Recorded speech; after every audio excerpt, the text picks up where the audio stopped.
Hi, I'm Rick with Technical Prospects, and today we have another tech tip for you.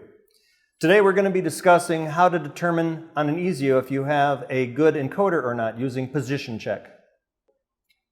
Go into Service and enter Test Tools, then Stand Tests. You'll have to wait just a few seconds for it to come up with a list. And once you do, you go down here to Position Check. Click on that and run Select. At this point, you just have to hit the Go. Wait for it to populate, and right here on this page, we can actually see every encoder value, as well as the absolute encoder and the position in centimeters for any given direction. And then, on top of that, we can exercise these within the room.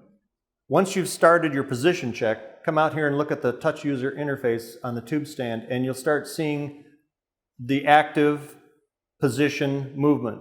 So as I move on the long rail, for instance, I see the encoders changing and the position changing, and I know that they're actively working.